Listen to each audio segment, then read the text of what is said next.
So let's get cracking. Hello everyone and welcome to the webinar. Thank you very much for tuning in, whether you're watching this live or if you're watching this recorded. I really appreciate it when people take time out of their day to listen to me talk about things, and I hope to do my very best to justify your time. Tonight we're talking about sports nutrition made easy. And what I hope you can get from that title is that this talk is not going to be absolutely comprehensive. Sports nutrition is something in which you can do a degree and a master's degree. This is going to be a presentation that lasts somewhere around the 60 and 90-minute mark.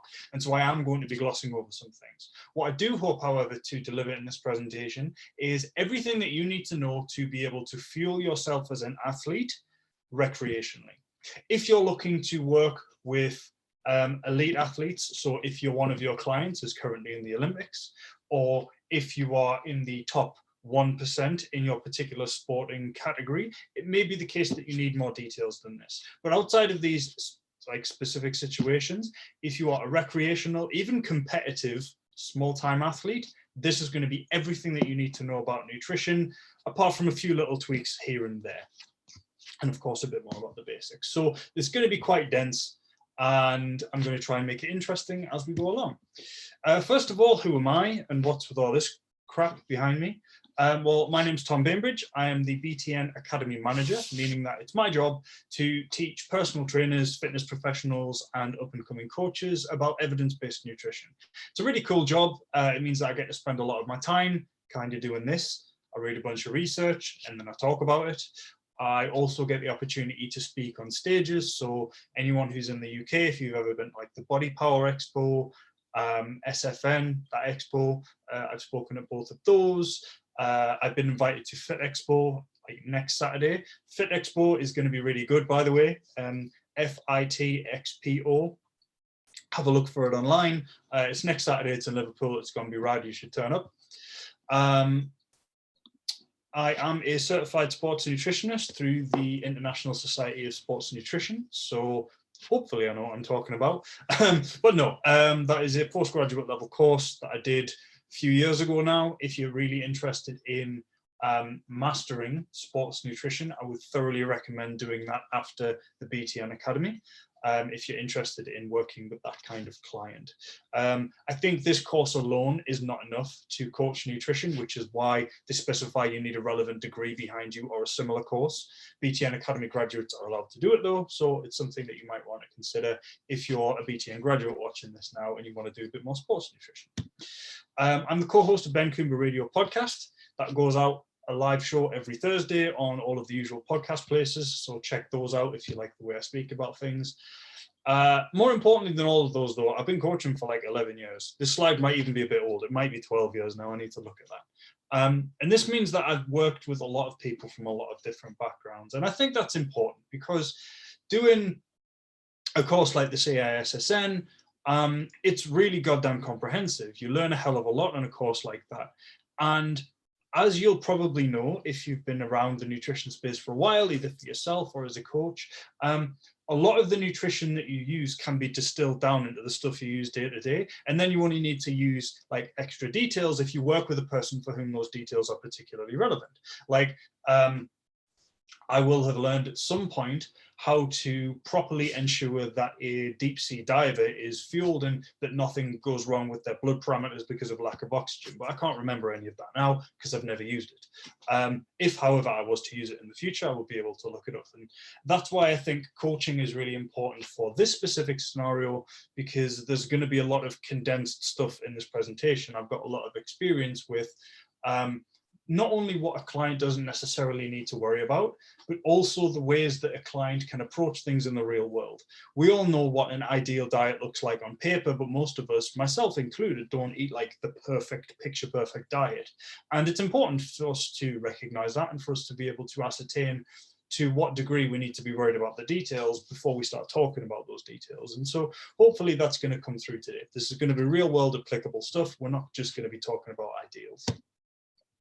And also I shoot heavy English warbows as a sport, hence these pictures of me and all of this crap behind me. I'm not just a nerd, though that is definitely the case. So that's what that's me. What are we talking about? Well, we're going to start off by outlining what the purpose is of sports nutrition and differentiating it between that and normal nutrition. There are going to be some subtle differences, not just in the application. So when I'm talking about what sports nutrition and how is it different from normal nutrition, I'm not talking just about like which one has more protein. I'm also talking about the way that it's approached by the people that use it, because that does differ. We're then going to go through a hierarchy of importance. So what matters less, and what doesn't really matter all that much. The aim here is to keep things as simple as possible, but no simpler. I've stolen that from a quote, which is probably a misquote or like a rephrasing of something that I think it was Einstein said, which basically amounts to, it's really important to keep things as simple as possible, but don't go any simpler than as simple as possible, because you start missing important details. And so we're not going to be brushing over important stuff today. We're going to be as detailed as we need to be. So the purpose of sports nutrition, why is it even a thing? Sports nutrition, as we're talking about it today, the aim is to maximize performance, maximize adaptation, and maximize recovery between training sessions, games, and events. So in short, we're looking at food as fuel. This is very different to the way that you would approach nutrition with a regular client, because details matter more.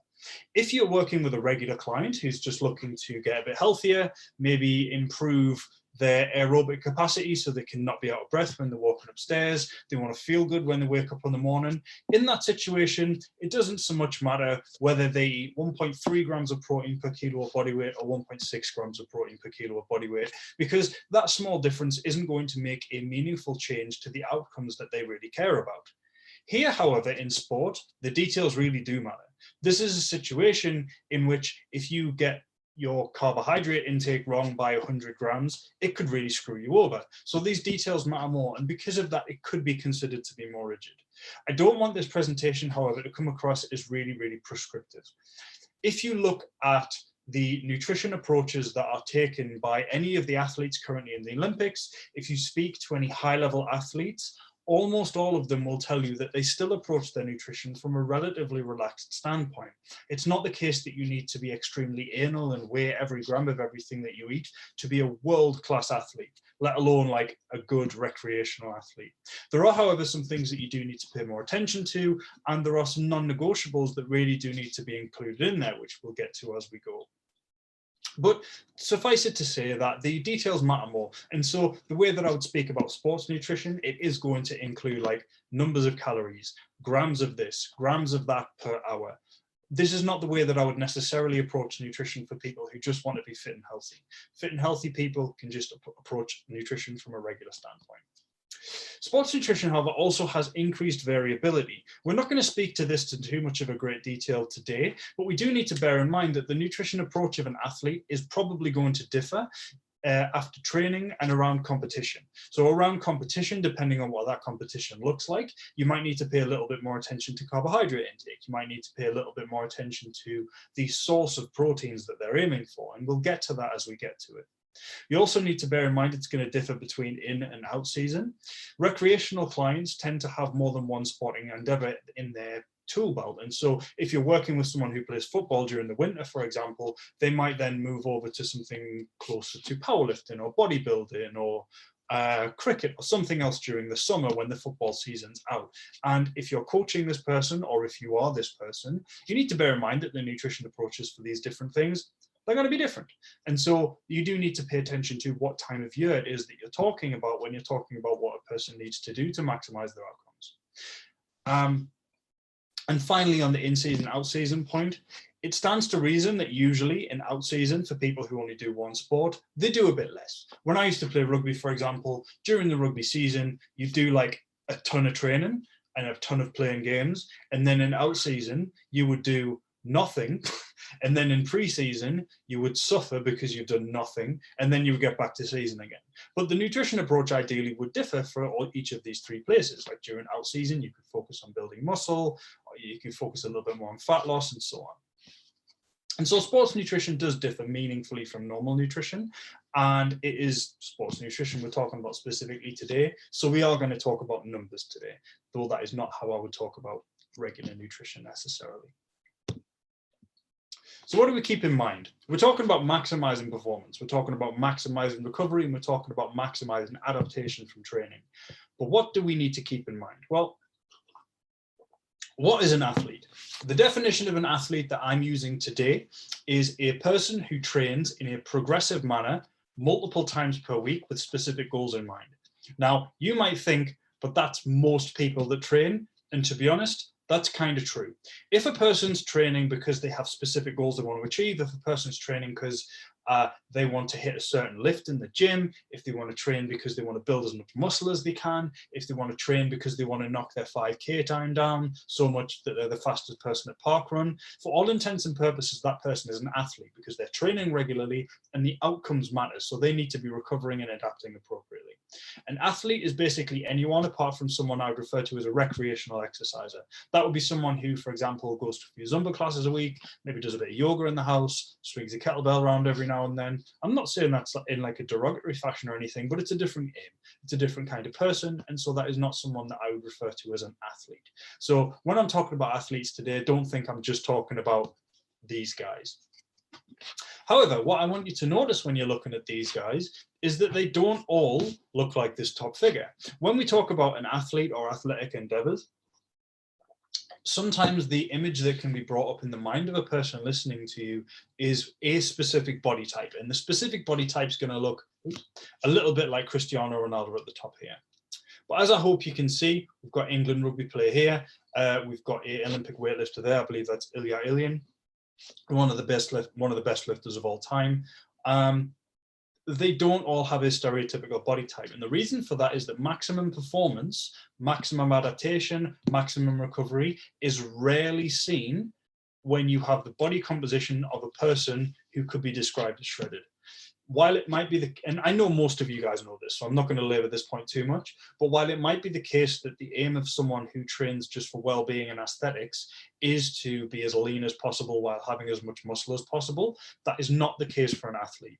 An athlete's first and foremost consideration is being fueled enough for their sport. And so quite a large part of this presentation is going to be focused on that. We're going to be focused on making sure that our athletes eat enough. This is not an area in which a large amount of your consideration needs to be carried over towards make sure my athlete doesn't eat too much. You also need to understand your sport, how challenging are training and games. If you've got someone who plays in goal, for example, they might do a lot more endurance work during training, but their game days are not as taxing as they would be if they were a midfielder. And so we can't take like rugby player or footballer as a sporting person. No, like what position do they play in those things? Because that's going to influence how many calories they need. It's going to influence the strength training they do, which is going to then influence their protein intake and so on. Understand the person you're talking about, whether it's yourself or a client. Also, then you need to start looking at your body requirements, what they are and how they change over time. And the best way that you can really look at that is, because this is the fitness industry, a hierarchy. I don't know if I'm the only person that thinks that's funny, but a few years ago, Eric Helms and a few of his colleagues brought out a couple books. It was like the Pyramid of Strength Training and the Pyramid of Nutrition or something like that. And ever since then, every fitness industry person has always portrayed everything in like a triangular hierarchy like this. And it's a very good system, so I'm not going to break from it. But it's worth remembering where we all started. So the reason we look at things like a hierarchy is because, as you can see, the stuff on the bottom is more important, the stuff at the top is less important. You guys are probably, if you're interested in this area, somewhat familiar with something that looks a little bit like this. But we're going to talk about each of these steps, perhaps in more detail than you're used to seeing them. It's very important to always bring yourself back to this hierarchical view, though, because some of this stuff is way overemphasized. People think about this stuff way more than they need to, especially the supplements and especially the timing considerations. Supplements and timing considerations do make a difference, to be sure.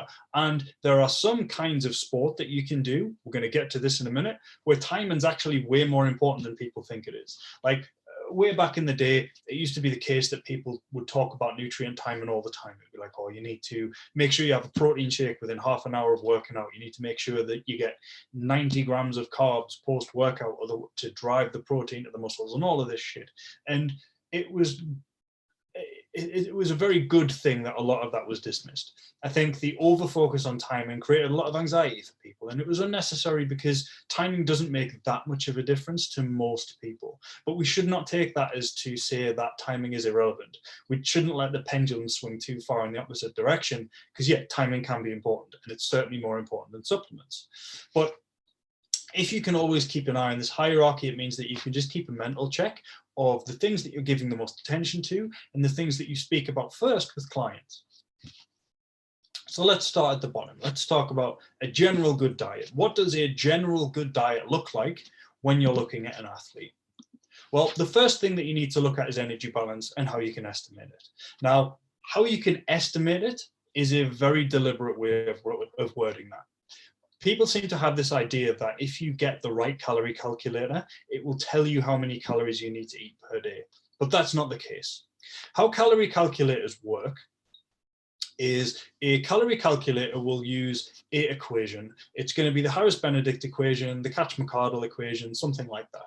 What these equations do is, using some basic statistics about you, your height, your weight, your age, and your sex, what they will do is they will estimate how much muscle you have, how much bone you have, how much body fat you have, how much liver tissue you have, how much brain tissue you have, how much kidney tissue you have, all based on a bunch of different averages. The reason they'll do this is because all of those tissues in your body require different amounts of calories per day to maintain their mass. And so if you could theoretically, like, take your kidney out and weigh it, kidneys, hopefully you've got to, take your kidneys out and weigh them, if you could take your liver out and weigh it, if you could take your brain out and weigh it, and then do the same with every single tissue in your body, you could create an Excel spreadsheet that would tell you exactly how many calories you burn per day at rest.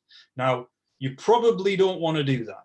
And so we use these online calculators to estimate what your basal metabolic rate is. We can then use that to estimate your non-resting energy expenditure.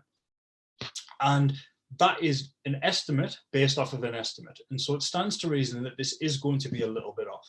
If you've never really tracked your calories before, if you've never really paid too much attention to your total daily energy expenditure, which is this thing here, TDEE, then a calculator can be a good place to start. But do know that it will probably be about 100 to 200 calories wrong in either direction, and you'll need to use a little bit of trial and error to check that.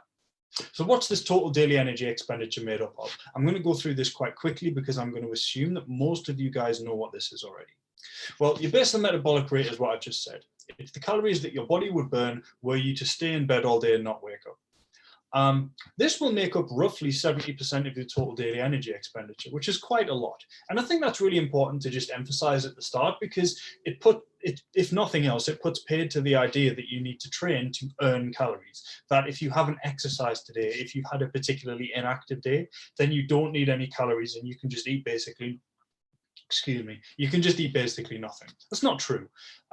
If you've got a regular amount of activity during your day, then your basal metabolic rate will make up about 70% of your total daily requirements. And so you still need quite a lot of calories even on days that you don't train. After that, you've got non-exercise activity thermogenesis. That's the thing that everyone talks about now, which is the calories that you burn, like walking to work, what I'm burning by moving my hands around too much when I speak, what I do when I'm spinning the chair like this. It's all of the calories that you burn during the day when you're doing stuff that isn't formal exercise. Now, there's a philosophical question to be debated as to whether intentionally going for a walk to get your steps up becomes exercise because you're doing it on purpose, or whether it's still neat because it's steps, but we'll just leave that for now. Next, you've got the thermic effect of food. Thermic effect of food, very simply, is the calories that are required to digest, metabolize, and use, essentially, the calories that are present within the foods that you eat. Thermic effect of different foods is different. There is a much larger thermic effect for protein than there is for fat and for carbohydrate, but it averages out to about 10%. So if you eat 2,000 calories a day, about 200 of those calories just go into the food itself, essentially. They're wasted, for want of a better way of thinking about it, getting the energy out. And then finally, you've got EAT, which is exercise activity thermogenesis. That is the calories that you burn when you train. Now, these numbers, so the 70%, it's about 15%, it's about 10%, it's about 5%. These are the figures that are estimated to be roughly accurate for the average person. If you're talking about athletes, which we are, these numbers will be skewed a little bit different. So you're probably looking at something that's going to come a little bit more close to like basal metabolic rate will be like 55%. Then you'll have NEAT probably still somewhere around like 10–15%. And then you'll have thermic effect of food, which is like here, and then exercise activity, which is up here. It's going to be somewhere around those lines. It depends on the kind of sport that you're doing, and it depends on all of that. The reason I've included this though is just to make that point about basal metabolic rate, NEAT and thermic effect. Exercise is not all of your calorie requirement, and so do not allow your clients to fall into the trap of thinking, oh, it's a rest day today, I shouldn't be eating as much as I am. It's not how that works. Energy balance also works over a much longer period of time. So people seem to have this idea that like, oh, well, I trained today. Today is a training day, so I need to eat more on my training days. Tomorrow is a rest day, so I can eat less on my rest days, or I need to eat less on my rest days. That's not true. Protein synthesis, which is the process through which your body uses amino acids in the proteins that you've eaten to build new muscle tissue, like that doesn't stop at midnight. That keeps going for about 72 hours after an intense resistance training session.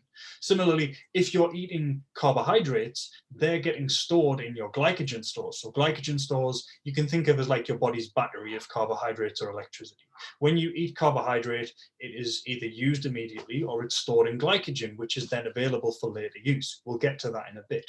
And so if you train on Monday and Wednesday, the carbohydrates that you eat on Tuesday are replacing the glycogen that you burned on Monday to store on Wednesday, to use on Wednesday. And that's even the case if you still ate a high carbohydrate diet on Monday.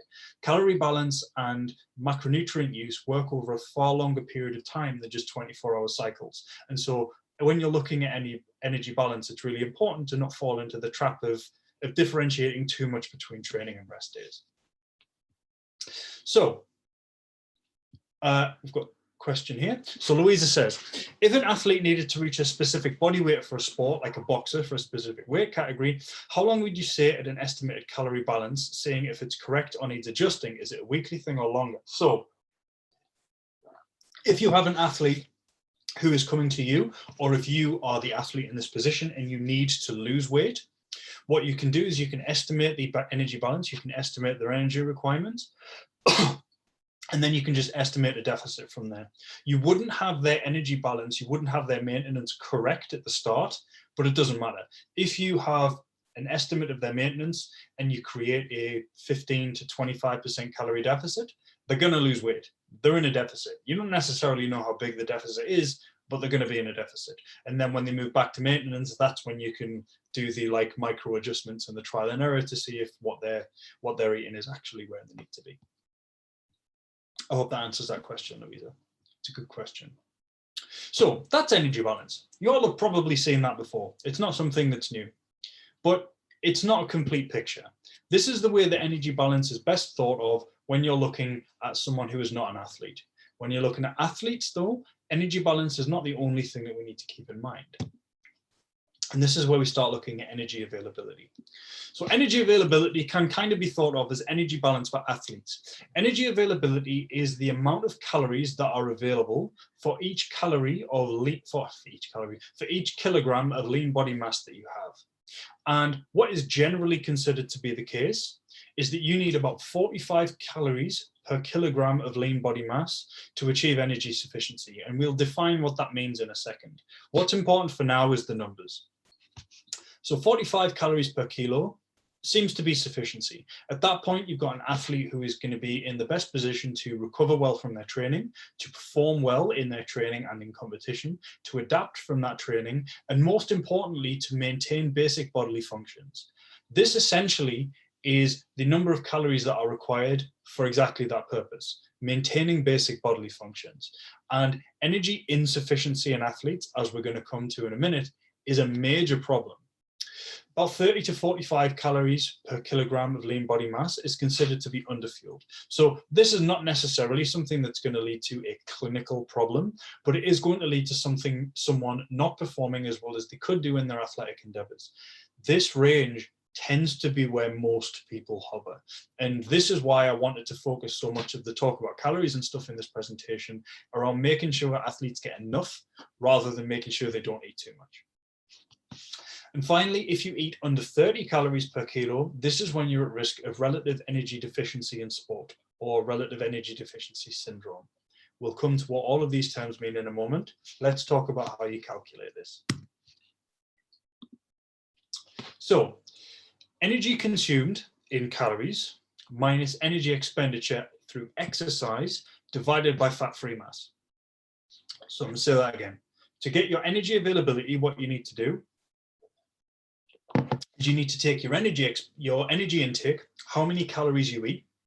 You need to subtract from that number the amount of calories that you expend through exercise. Now, as we're going to get to in a minute, that's quite difficult to quantify, but we'll talk about that in a moment. For now, just leave it as the principle. You take your intake, you subtract off that the amount of calories you expend through exercise, and then you divide that number by your fat-free mass. So for an example, if you've got an 80 kilogram athlete at 20% body fat, and they eat 3,000 calories per day and exercise 500 calories per day on average, well, that would leave 3,000 minus 500 gives us 2,500 calories. If you look at their total body mass and multiply that by their lean body mass percentage, so if you've got 20% body fat, you've got 80% not body fat, that can be represented as 0.8. So if you've got 80 multiplied by 0.8, that gives you 64 kilos of lean body mass. So you divide this 2,500 by 64, it gives us 39 calories. If we look back at our range, that means that that athlete is underfueled. Have I explained that well, chat? Please let me know. There's a lot of numbers there, and it's really difficult to explain in a calculation in words. Please let me know. Have I done that correctly? Yes. Love that. Thanks, Jonathan. I get that. Thanks, Nicola. I get that. Perfect. If you don't get it, please don't feel like you can't put your hand up. If you don't get it, I really want to know, because then I can try and do it again. Can we see the number slide again? I hope you mean this one. Can we get the recording of this? Yes, Syed, it will be sent out tomorrow. You said this is on a replay. Yes, it will be sent out tomorrow so you can look at this again. But yeah, this is the calculation. So the example is as such. Now, someone asked a question about how you understand what your body fat percentage is, and that's a very good question. There are some issues with this. There are some things that you need to know. So the first thing is your fat-free mass is your body weight minus your fat mass percentage. Yeah, so the recording will be sent out via the email you signed up with. So fat mass can be estimated via the Navy Body Fat Calculator. The Navy Body Fat Calculator it's another online calculator. And so as we talked about when we're talking about resting metabolic rate and all that stuff, it's based on averages. It's not perfect, but it gives you a number that's good enough to work with. All you do for the Navy Body Fat Calculator, you can find it online, just literally search Navy Body Fat Calculator. You take a measurement, I think it's of your neck and of your waist, you give it your height, and I want to say you give it your sex, and it spits out an estimate of your body fat percentage. It's not perfect, but it's pretty good. Guessing exercise energy can be tough. And when I say tough, I mean it's impossible. The idea that you can accurately do this without living in a lab where all of this is measured is a pipe dream. What you can do is you can estimate it and get an idea that's kind of good enough. So when we're looking at the exercise calorie side of the equation, the best way to approach that is to factor in all of the calories that you burn in all of the exercise sessions that you do across the week, or your athlete does across the week, and then divide that by 7. So let's say they do 5 training sessions worth of training. You add all 5 training sessions worth of training, and then you divide that amount by 7 to get the amount of energy that they expend through exercise on average per day. I hope that makes sense. This then means that you can subtract that from their daily energy intake, and it doesn't get really complicated where you're working out energy availability for different days, because that's never going to work. You want to get this as averages. So that's the first thing. The second thing is you can use some rules of thumb, because it's very, very difficult to measure how many calories you burn through exercise. If you have a fancy pants sports watch, like I'm privileged to have myself, this can kind of get a decent energy expenditure estimate for continuous exercise. So if you're a cyclist, if you're a runner, if you're a triathlete because you're insane, you can, if you're an ultra runner, you can get a reasonable guess as to how many calories you burn through exercise through your sports watch. But these watches are not equipped to give you an estimate of the energy expenditure that you make during resistance training or during like high intensity interval training. It's not what they're for. What they do is they equate your heart rate to energy expenditure, but your heart rate and your energy expenditure are kind of separated, especially during resistance training. Like if you do a heavy double on a deadlift, your heart rate will be like really high, but you'll be sat down for like 3 minutes after that at least. And so you can use these rules of thumb. If you don't know, a mile on foot burns in the region of 100 to 130 calories. And vigorous resistance training will burn somewhere in the region of 600 calories per session. It's not something that's precise, but hopefully it gives you a workable number. Now, Nicola's asked a very good question there. Is this a general athlete? So is there a different calculation for specific sports, say bodybuilding compared to footballer? The answer to that is no. The reason is what we're doing when we're taking your energy intake and we're taking off your energy expenditure through exercise, what we're doing is we're just getting rid of all of that. What we're finding out with energy availability is we're finding out how many calories you have available for your lean body mass after you've exercised and you've eaten for that. Roughly 45 calories per kilo is what is needed for a human body to perform optimally at rest. Roughly. Obviously, there's going to be some differences here. And so it's that we use. The reason that you use lean body mass or fat-free mass, which are the same thing, is that fat mass doesn't really affect your energy requirement all that much. Burns about 3 calories per pound per day. So it is bugger all really. And so looking at lean body mass, which is far more metabolically active, is a little bit more effective. And so, yeah. The other thing that we need to know about energy availability is that low energy availability, as in underfueled, may not lead to weight loss. And so you can't assume that just because you or your athlete are not losing weight, that you're eating enough. It's not how that works. There is, like, I don't even know if I can draw this. I brought up my drawing tool and now I've lost the ability to think of how to draw it. But it's not the case that it's like you're not eating enough. I'm not even going to try and draw it. It's not the case that you're not eating enough because you're losing weight or you're not losing weight, so you're fine. It's the case that there is a big range of energy intakes at which you will not lose weight that are still not enough. The reason for that is, let's say optimal energy intakes like here, and weight loss would happen here. In this range, and the range will be different for different people according to like various genetic factors. In this range, your body is able to like slow down and not do important shit.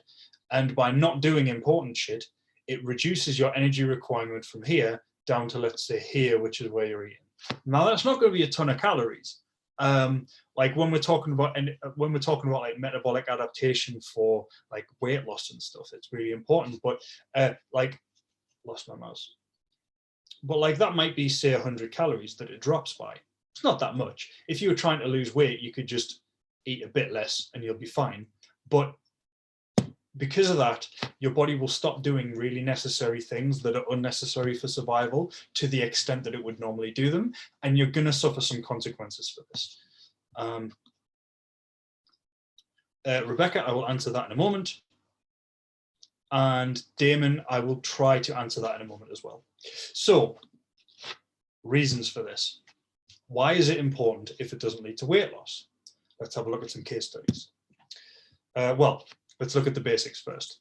So the basics of relative energy deficiency in sport. It used to be called the female athlete triad. So it used to be the case that because it had been observed that a lot of female athletes are chronically underfed, they're chronically in either down here or at least in here. It used to be called the female athlete triad. The female athlete triad was amenorrhea, which is lost menstrual cycle, osteoporosis, which is reduced bone density, and disordered eating or an eating disorder.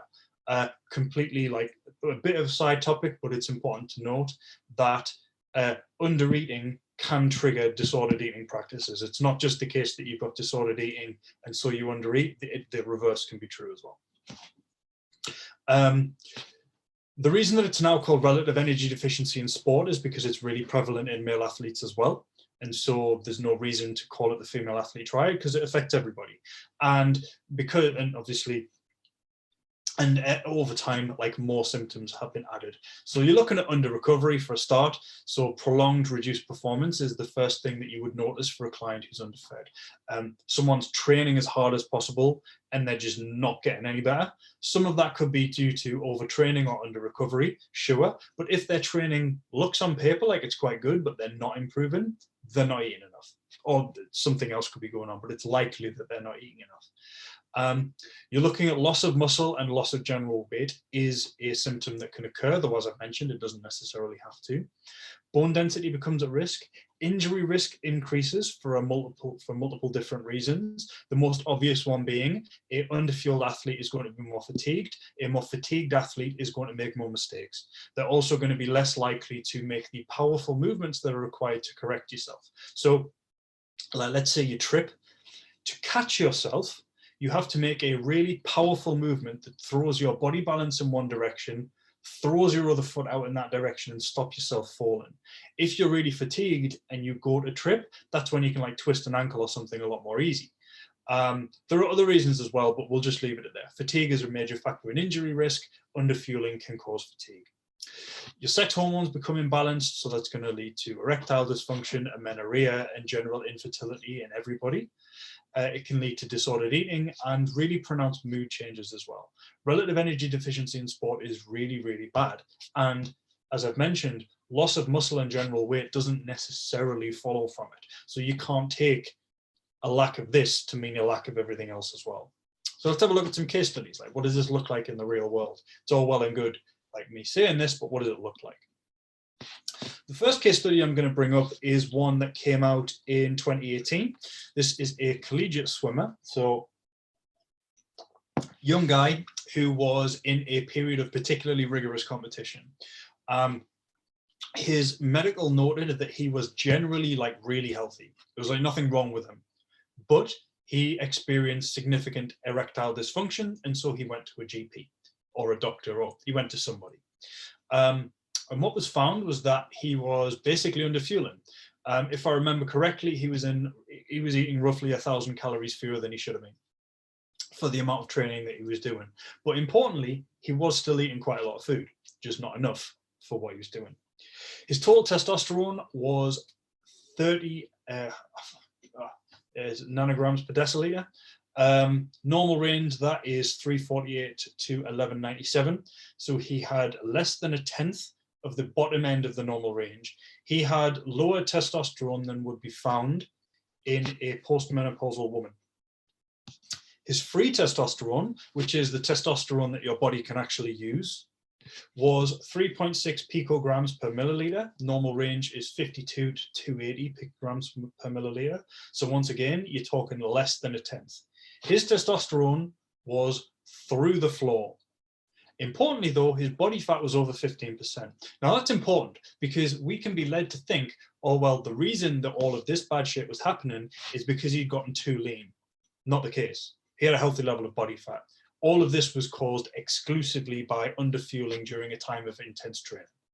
It's bad stuff, right? Let's have a look at another. This is a bikini athlete. It was published in 2016. This lady underwent an extremely evidence-based prep for a bikini competition under the oversight of JP Lenicky.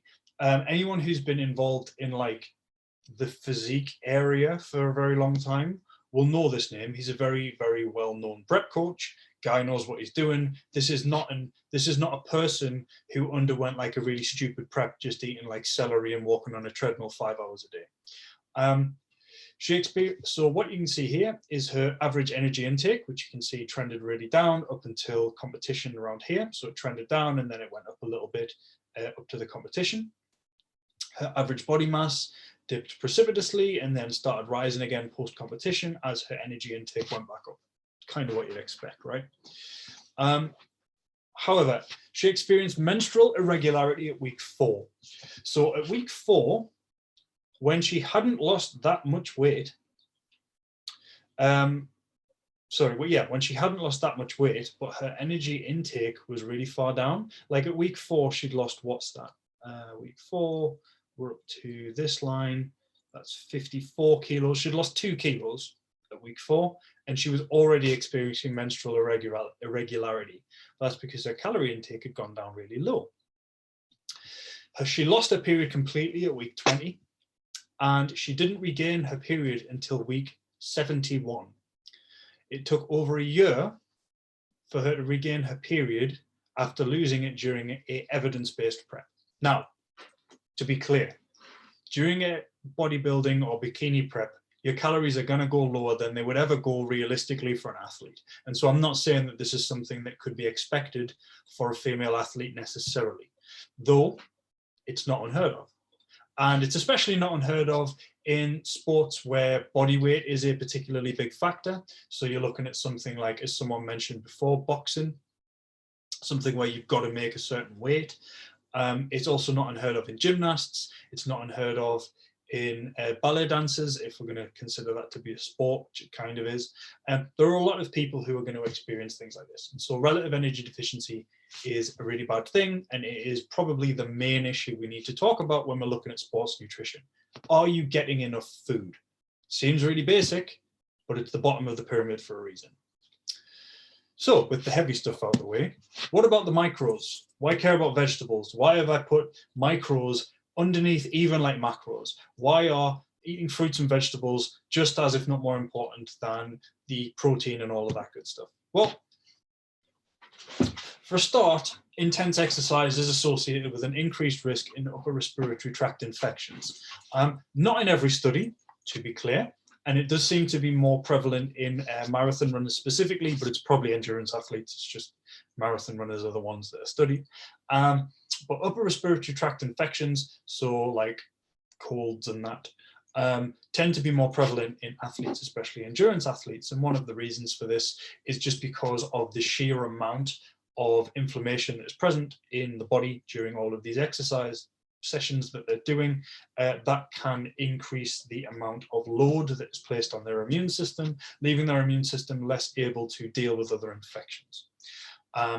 This is something that is held off by a diet that is rich in adequate amounts of micronutrients. Now, I'm not saying that it's something that is completely going to allow you to avoid it, but if you're eating plenty of fruits and vegetables, you're getting lots of antioxidants, which can help to scavenge free radicals.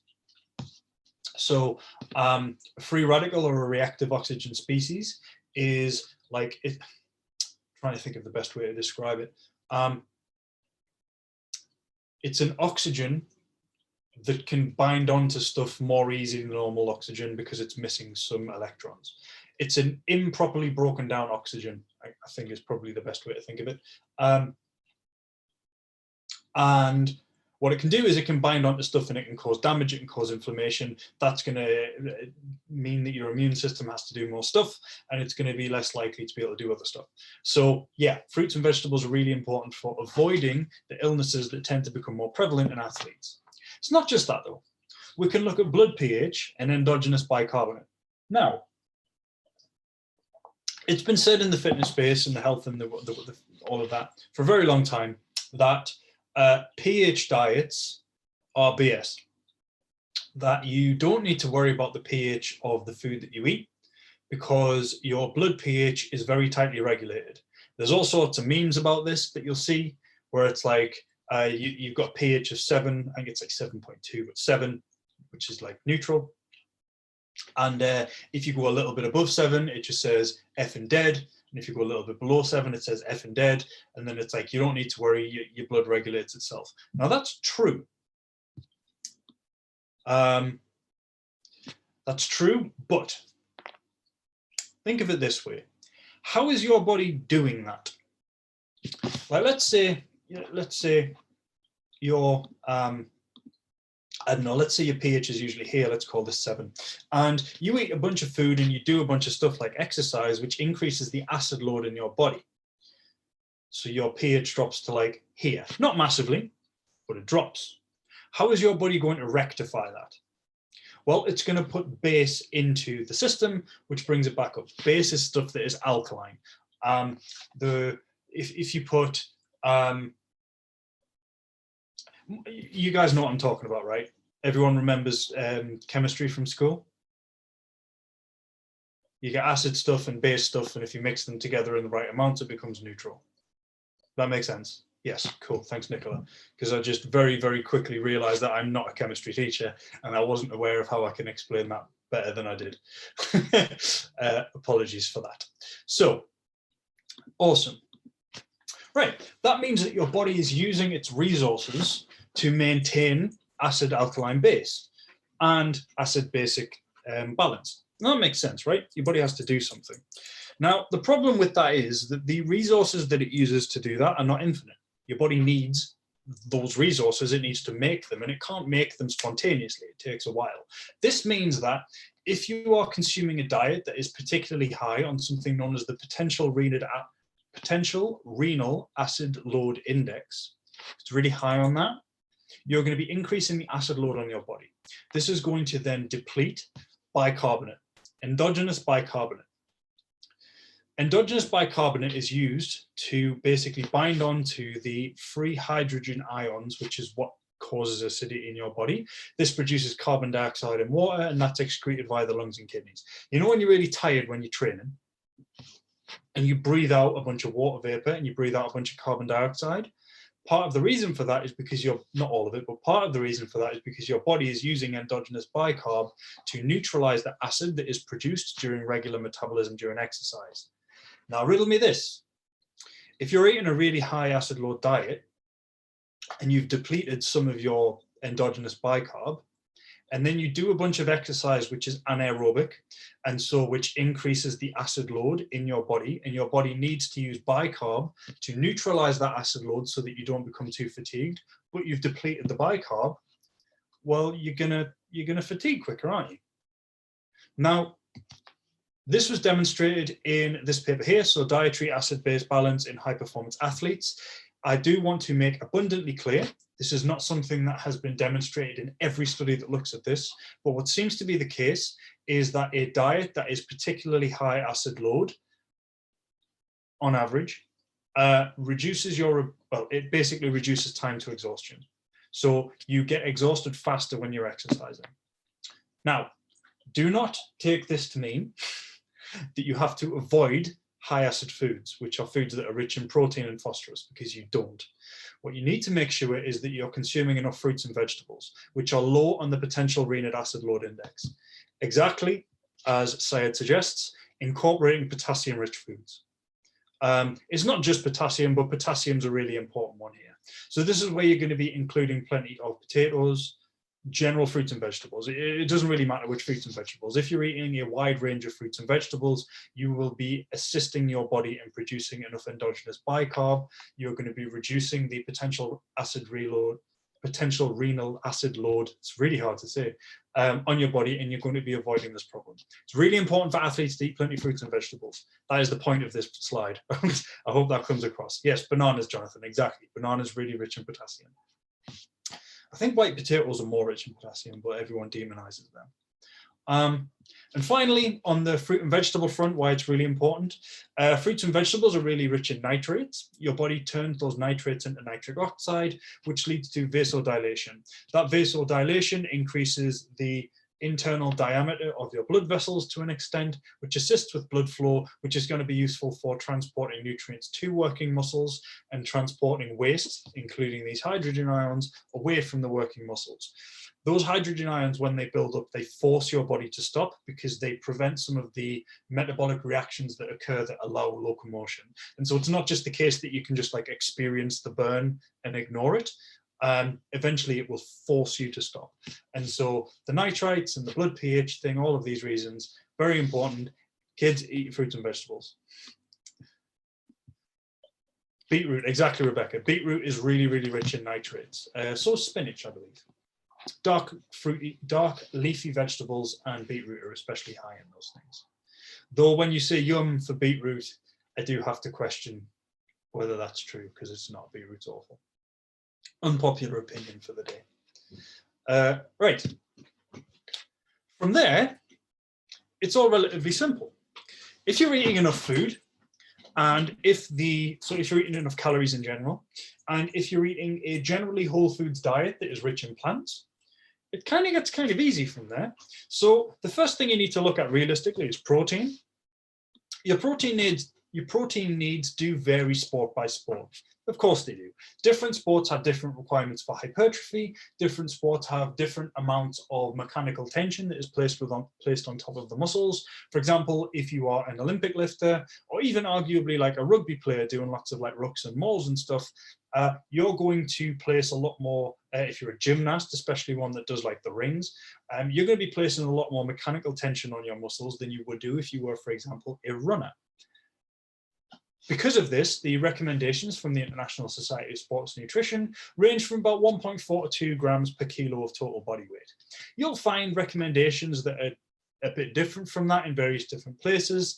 Eric Helms, once again citing him, was one of the authors on a study that found that the intake should be 1.6 to 2.2, so slightly higher than that.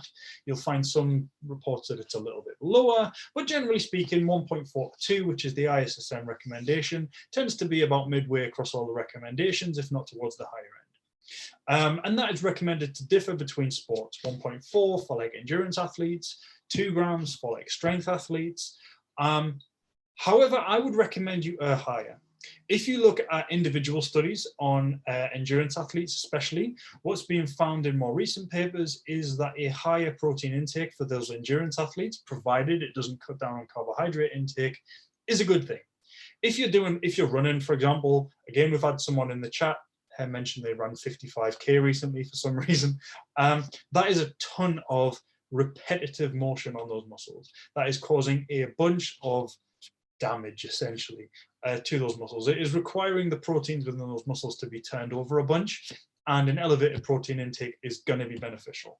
And so while it may be the case that a lower protein intake is fine for endurance athletes, I don't really think that there is a great argument that most athletes who care about recovery shouldn't aim somewhere towards this 2 gram per kilo mark if they care about improving in their sport. Somewhere around the 1.8 to 2 grams per kilo is a typical recommendation that I would make to basically any athlete who is able to eat that much. If you're not able to eat that much, a bit low is fine, but aim towards that. Ideally, that's going to come in per meal doses of about 20 to 40 grams. 20 to 40 grams of complete protein, which I'll talk about in a minute, is going to be enough to maximize muscle protein synthesis in most people. This is going to mean that you get the most benefit from the protein that you're eating, and so you want to make sure that you're getting an effective dose per meal. You can go a little bit higher for like really big people, but 20 to 40 grams seems to be a pretty good recommendation for most folks. If you work out 2 grams per kilo and you divide that by about 4 to 5 meals, which is what I'm going to recommend in a minute, it's going to be this kind of range. Now, ideally, that's going to be distributed every 3 to 4 hours, including around training. Why would you say around every 3 to 4 hours? Well, the reason is something referred to as the muscle full effect. So what you can see here on the side is the results from a study in which participants were given 48 grams of whey protein, and then everything was measured. This bottom graph is plasma essential amino acids. So that means the essential amino acids, so the amino acids that your body can't produce, it has to get them from food, that were present within the plasma, so in the blood. This one is myofibrillar fractional synthetic rate, which is muscle protein synthesis. It's how much of that protein is being used by the muscles to do stuff. And what you can see on the bottom graph is that at around 90 minutes, after drinking the whey protein shake, the essential amino acids peaked in the blood. So you've got the most amount there at 90 minutes, which coincides, as you would expect, with the highest amount of myofibrillar FSR that was seen in those same people. So they drank a protein shake, their blood got a bunch of aminos in, that caused a bunch of muscle protein synthesis. Nobody's surprised. However, by 180 minutes, fractional SFR, myofibrillar muscle protein synthesis, had dropped to 180. So it had dropped at 180 minutes down to baseline. So it had gone back to where it was before. It didn't, Essential amino acids, however, didn't drop back to baseline until 240 minutes. So it's 4 hours later. So it dropped here after 3 hours, it dropped here after 4 hours. Now, this has been demonstrated in a bunch of other studies. I just really like these two graphs, so I keep using this citation because it's the most handy. But what this basically shows, and again, this has been corroborated elsewhere, is that muscle protein synthesis only goes so high. So if they ate double the whey protein, it wouldn't actually go much higher. And it's only elevated for so long. This means that even if you ate, let's say you didn't eat every 3 to 4 hours, let's say you ate 2 meals per day. Well, it would stand to reason that those 2 meals are going to have more protein in, which will lead to a greater rise in essential amino acids in the blood, which you would think would lead to more muscle protein synthesis. But that doesn't seem to be what happens. What seems to happen instead is that there is a ceiling for this and there is a refractory period. It can only be elevated for so long. And because of this, it seems to be that distributing your meals or your protein feedings around every 3 to 4 hours during the day, which will translate to 4 to 5 meals, seems to give you the greatest area under the curve for muscle protein synthesis. Area under the curve just basically means if you, well, it's exactly what you think it is. If you drew this graph out for a full day and you got like meal here, blah, blah, blah, meal here, blah, blah, blah, meal here, you can measure the area underneath each of these spikes and you can compare it to alternative methods of doing feeding, like 2 meals like this. You can compare the area of these 3 to the area of these 2, and if the area of these 3 is bigger, there's been more in total. I hope that makes sense.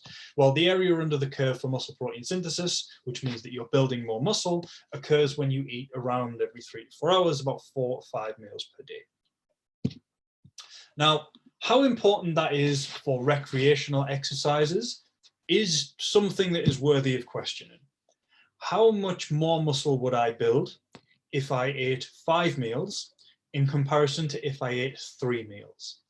As it stands, there is no answer to that question. It doesn't exist.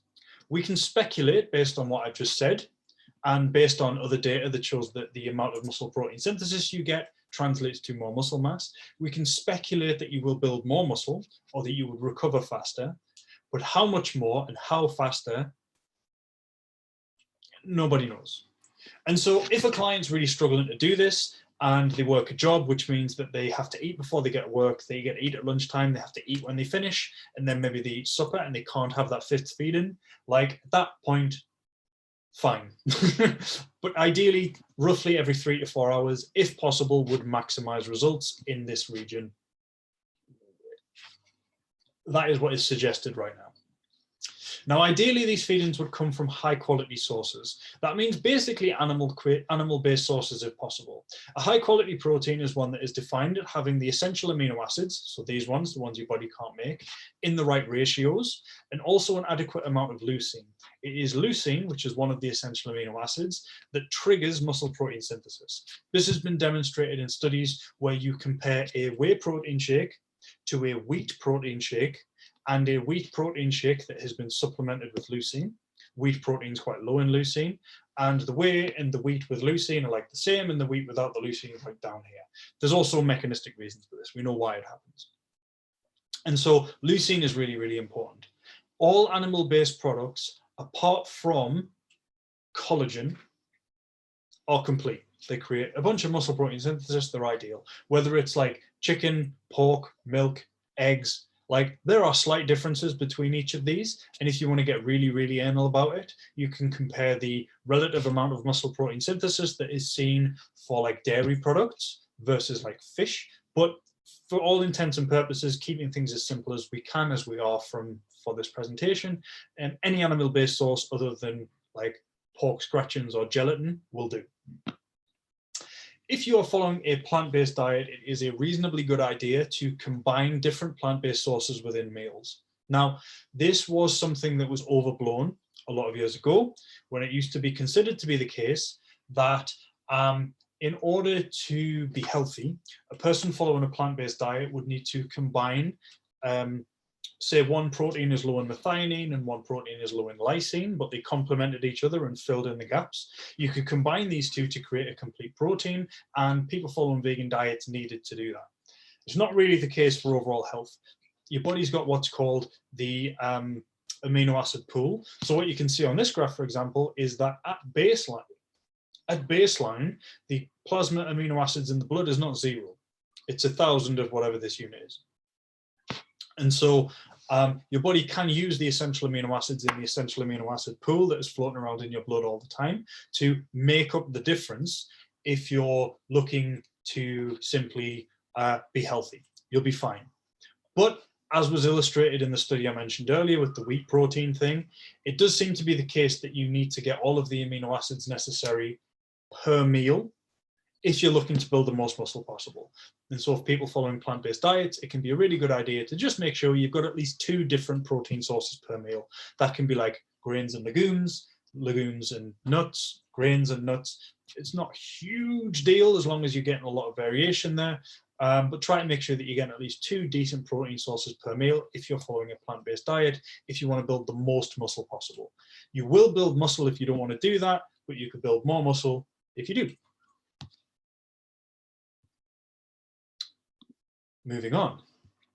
So we're going to talk about carbohydrates next, but I've realized that I've been going for an hour and this is live.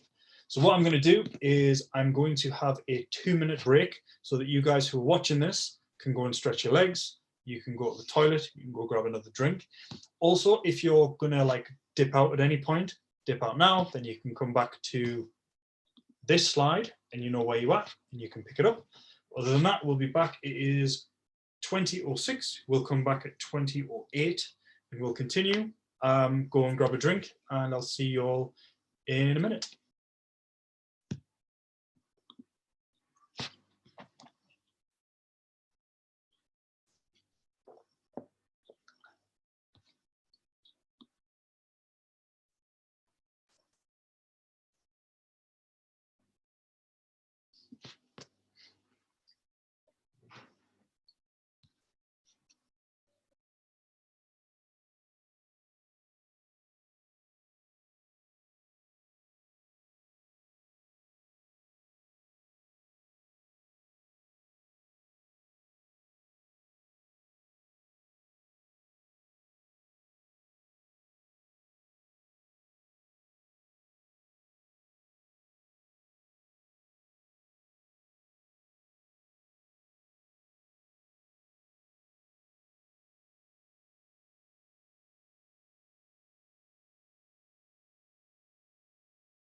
Okay, and we're back. Hope everyone enjoyed that little leg stretch. Hope everyone has managed to avoid weighing on their chair. And we will crack on. So before we crack on, Rebecca asked, how would you work it out if an athlete is underweight and trying to gain weight? Would you use their recommended healthy body weight? Are you referring there to protein or are you referring to their total daily energy expenditure? Protein. You can just use their current body weight, that'll be fine. Louisa asks, do trainees or trainers need to care about eating within 1 hour after training as well as 3 to 5 meals a day? So that's a great question. As I've mentioned here, distributed every 3 to 4 hours, including around training. You can probably stretch it out to 3 to 5 hours. So let's say you train at 12. You'd probably eat at like, I don't know, 7 when you're having breakfast, and then you might eat again at like 11, just 4 hours later. Then you've got an hour, you train for an hour at 12, and then an hour later, and then you eat. So yeah, as long as you're still eating around every 3 to 4, maybe 5 hours, you don't need a special meal around training, because this distribution will mean that you eat pretty close to training anyway. A really good paper called the Anabolic Window nutrient timing revisited or protein timing revisited, is there such a thing as an anabolic window? Something like that. Alan Aragon and Brad Schoenfeld, I want to say, wrote that paper. They basically recommend that it's a good idea to eat within 2 hours before and or 2 hours after training. As long as you do that, you'll be grand. If you miss the before training meal, it's a good idea to eat immediately after, but other than that, 2 hours-ish, pre and post, and you're good. Do women need to eat differently depending on their cycle, like more insulin sensitive at some points, faster metabolism at some points? Yes. However, we're keeping things simple here. And so within a presentation like this, which is overarching, we do not have the time to differentiate between male and female training. The other side of that question though, so you mentioned there, does it impact their training choices and food choices? Is it worthy of note or best to focus on calories and macros? That's a fantastic way to phrase the question. Is it worthy of note or not? And it depends on the level of the athlete, and it also depends on the degree to which they experience anything. So there is research that suggests that if you program an athlete's training around her cycle, then she will get better training outcomes. But there is also research that suggests that if you don't do that, and you make sure that you are instead focusing on RPE, or rate of perceived exertion, how hard do you find your training at the minute, then you get the same outcomes. And I would prefer the second option. The reason I say that is when we're looking to make sure that we are doing the best for our clients, what we want to do is we want to individualize their training. And by saying you are a female athlete and therefore you need to program your training like this around your cycle, what we're doing is we're not individualizing, we're just putting all female athletes in a different box. And that's not really how it works. If you speak to 10 female athletes, you will get at least 3 or 4 different responses to the question, how strong do you feel around menstruation? Because some women feel better, so some athletes feel better, some athletes feel worse, some athletes don't feel the same, some athletes feel different cycle to cycle. And so it's definitely the case that the menstrual cycle can affect training motivation and training performance. I would just be really wary about assuming that it affects all athletes the same. And instead, it can just be better to check in with your athlete. How are you feeling? Track your cycle, and we'll look and see if we can find patterns to how you personally feel in week 1, week 2, and so on. And then you can make decisions from there. When it comes to nutritional changes, around the cycle, so far as I'm aware, that follows a similar pattern as well. Though it is generally thought to be the case that insulin sensitivity is better at certain times of the cycle than others. It's a bit beyond what I'm wanting to talk about today, though, and if I'm being completely honest, it's not something that I've looked at in great detail in quite a while, and so I wouldn't feel really confident in talking about female-specific tweaks to this. The general recommendations will work just fine, though there are definitely some important differences. For example, women seem to respond differently to carbohydrate loading, but we're not talking about carbohydrate loading, so we're not going to really talk about that anyway. The book Raw by Stacey Sims has been a great resource on training around cycles and how it may help some people. Yeah, I haven't read Raw, but if you're interested in adapting everything we're talking about here to athletes who have menstrual cycles and stuff, Raw is probably brilliant. The women, Gillian mentions there, yeah, the women book by Lyle McDonald is the one that I would personally recommend, though it is a bit less user-friendly in my experience. The women's book by Lyle is like this thick. Raw is a bit more user-friendly, though the information in both is great. So, moving on. We've spoken about protein. Let's look at carbohydrates, which is the perfect fuel despite what you may read. So the first thing I just want to very briefly cover is the question of, isn't this old science? I don't know if you've got anyone on this call right now who would consider themselves to be a low carbohydrate advocate. But what you'll find is if you look at the research, which has been published, up till now. So what we've got here, very fortunately, on the 1st of January 2021, in January 2021, paper referred to as High-Fat Ketogenic Diets and Physical Performance, a systematic review, was published in the journal Advances in Nutrition. So this is extremely new data. What they found was that if you take all of the papers that look at the effects of a ketogenic diet, so for those who don't know, that is the very low carbohydrate, high fat diet, the effects of that on training performance are either neutral or negative. So it either doesn't do anything or it makes your training worse in every study other than one.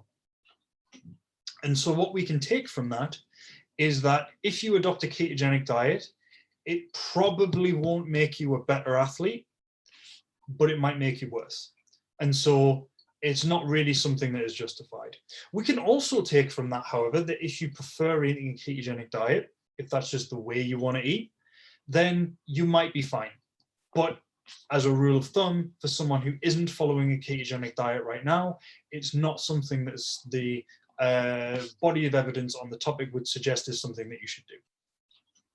So with that out of the way, how much carbohydrate is a good idea?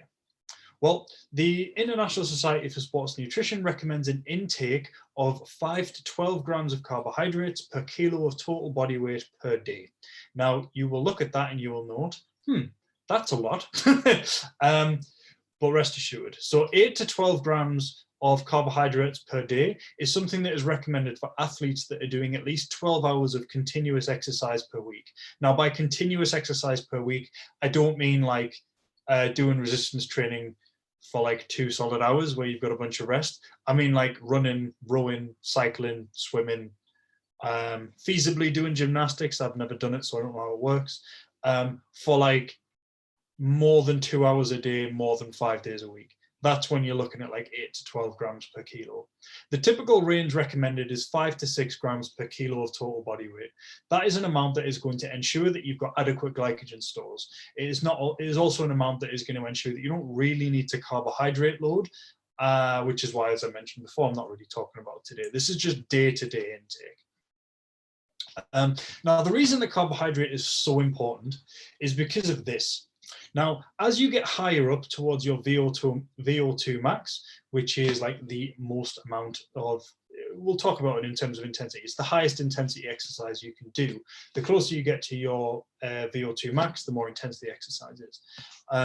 When you're at like 25% VO2 max, what you can see here is that the energy provided for by exercise is coming from like a little bit from plasma glucose, so that's your blood glucose, quite a lot from plasma-free fatty acids, and then not really, but a little bit from muscle triglyceride. Triglyceride is a kind of fat. When you look at a steak and your steak's really marbled, that's intramuscular triglyceride. It's just fat that is in the muscle that you've got. And as you can see here, it's quite useful for exercise. Interesting to note, it used to be thought of that intramuscular triglyceride was a bad thing because it's something that basically only was ever found in people with significant obesity. However, it's now relatively well known to be also something that's present in high performing athletes.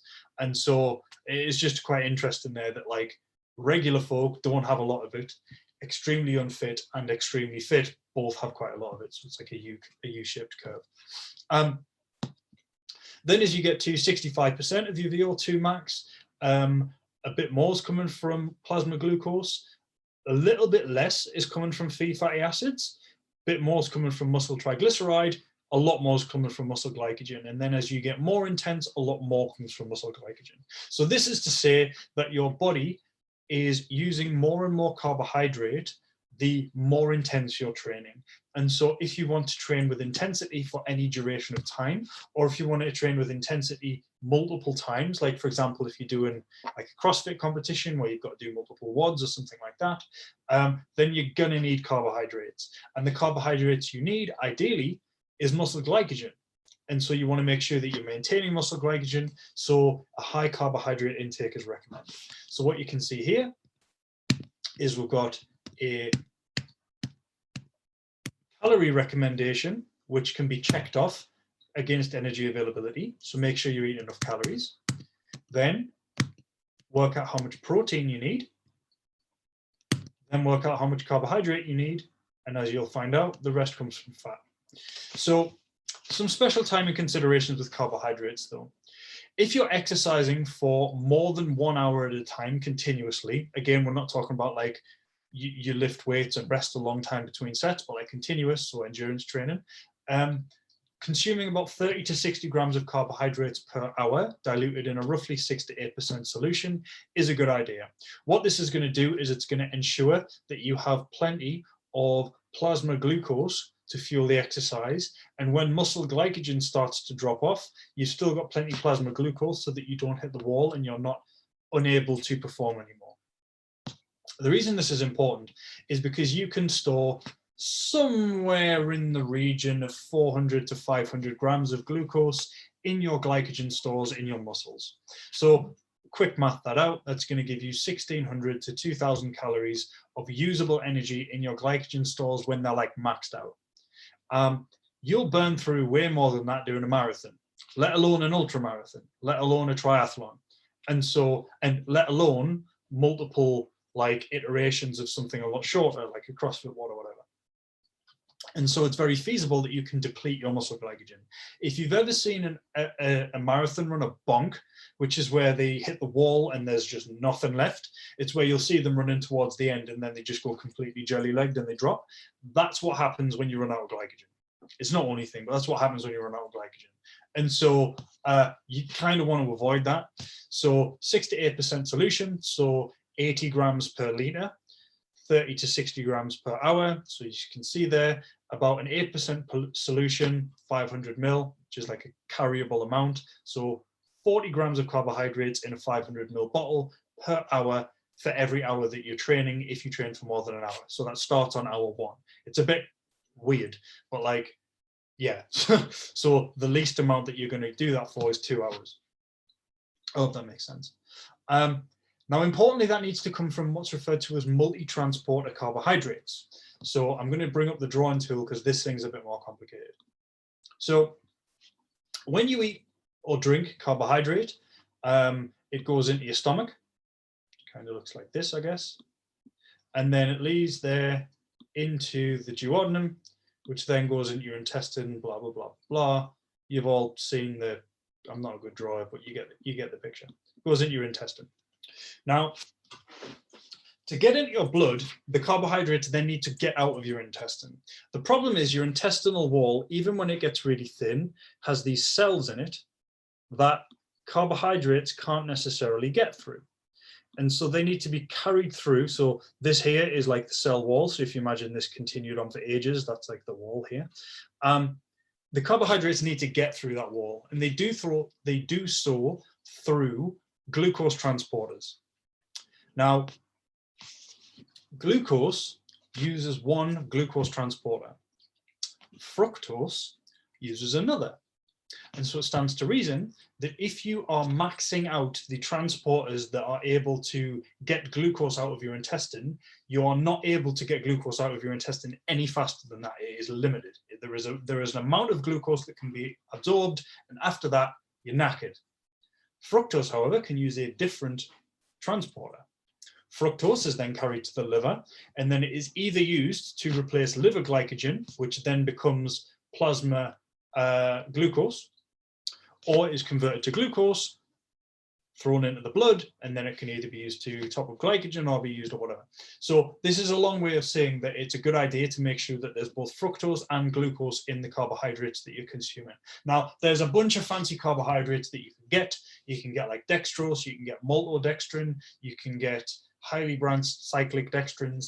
For most folks, like a dextrose fructose mix is going to be fine.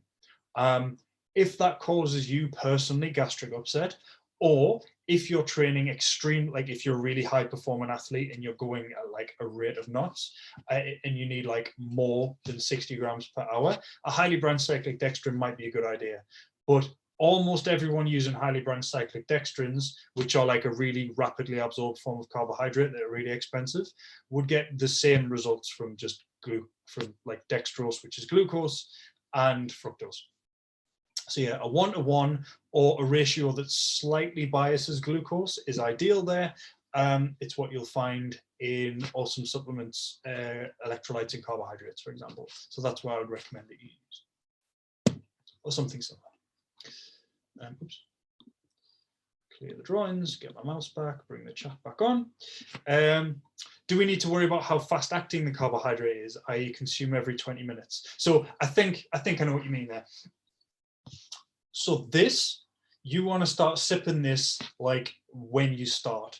I'm going to mention this when we talk about hydration in a second, but like you don't want to wait until you're already fatigued before you start taking on carbohydrates. So what I do, for example, I run now, is I'll make sure that I've got enough carbohydrate going with me. So I usually budget about 40 grams per hour because I'm not that fast, so I don't need more than that.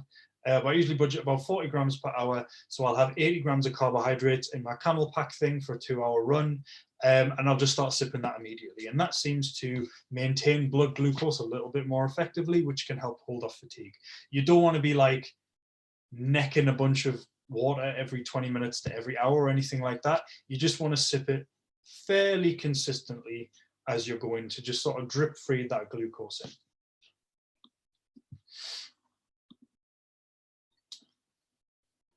Ben says, any foods, i.e. not supplements, that have that combination of fructose and glucose, anything that's got sucrose in, anything with table sugar, because table sugar is just fructose and glucose. So you can look at bottles of flat Coke, you can look at any sweets, more or less.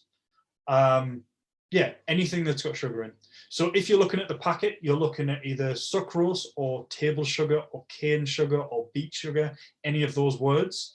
High fructose corn syrup would be fine for those of you who are joining from the States. I know there's at least one, which is really cool. Or it'll specifically say like fructose and dextrose or maltodextrin or something like that. Louisa says, I use maple syrup, lemon, salt and water. Any good? I, off the top of my head, do not know the sugar breakdown of maple syrup, but we can look at that. Because it's plant-based, I would imagine it's probably quite high in fructose. But we will have a look. Maple syrup. I can imagine that tastes really good, actually. Sugar breakdown. Will that tell me the answer? It's about 50 to 75% sucrose, less than 10% glucose, and less than 4% fructose. So yeah, that's pretty good. That'll be fine. It's perhaps not like optimal, but yeah, it'll be absolutely fine. I can imagine it tastes really good as well. What do you use in your camel pack? I use awesome supplements, electrolytes, and carbs. It tastes really good. I hate running, but this is cheap. Yeah, fair enough. I know a lot of runners and a lot of them say that. Melissa has said here that she does the same. She uses honey and maple syrup with salt and water. Honey is about 38% fructose, 31% glucose, and 1.3% sucrose, which is fructose. So yeah, honey would work as well. Awesome. So I'll leave that there. So what about dietary fat? Well, it's not essential for performance directly. If you consume dietary fat during exercise, it does not increase the amount of fat that you burn during that exercise. This is in contrast to carbohydrates, where if you eat a bunch of carbohydrates, it increases carbohydrate oxidation, which is good because that is then reducing amino acid oxidation. It's reducing protein breakdown. Drinking carbs during exercise, good idea. Fat doesn't really do that though, but it can be thought of as making up the rest of your calories. I'm not going to skip all the way back through the slides, but energy availability is going to require quite a lot of calories for people who train really intensely or quite often or for quite long. And you ain't going to make that up with just protein and carbs alone. You're going to want to have some fats in there. If you have a bit more carb than you need, a bit less fat than is potentially ideal, it's not the end of the world. But don't skip out on fats. First of all, fats can help with inflammation, especially essential fatty acids like omega-3. The way that they do this is through scavenging of reactive oxygen species. We spoke about those before. That is the free radicals that are produced during exercise that can lead to all sorts of damage in your body that you don't want. So yeah, making sure that you have plenty of antioxidants and anti-inflammatory things in your body, including omega-3, is good. Essential fatty acids are also just important for general health. You guys know this. Essential fatty acids are used for a whole bunch of stuff, including like making hormones and getting healthy cells and all that good noise. But they're also important for dietary enjoyment. Very low fat diets tend to have quite poor adherence rates if you look at research. Some people can stick to them, absolutely, but very low fat diets don't tend to be things that people stick to for very long because fat is very enjoyable to eat. And while it's the case that we're looking at athletes here and things do need to be a little bit more like prescriptive, you don't want to eat a diet that's rubbish. You don't want to eat a diet that's boring. And so dietary fat is something that you shouldn't avoid. There are some benefits to it, but there are also absolutely no reasons to avoid it, so don't. The most important thing when you're looking at fat is to prioritize whole food sources. We can talk specifically about focusing on monounsaturated fatty acids, which are the fatty acids found in things like most nuts, avocados, fish, olive oil, and so on. Generally a good idea. But if you're focusing on whole food sources, that includes like eggs, full fat dairy, all of that good stuff, you will get a decent balance of fatty acids and it is not going to affect your health, and it will also improve your dietary diversity, which is always a good thing. The only thing you don't want to do with fat is like radically emphasize a single source. So like all of your fat comes from peanut butter, all of your fat comes from coconut oil, all of your fat comes from fish. You don't want to do that. Make sure that you're diversifying your fat sources, you're getting it from whole foods, and beyond that, you're pretty much where you're going to need to be. So what does this look like? Like, how do we translate this? Well, it doesn't have to be complicated, as you've seen.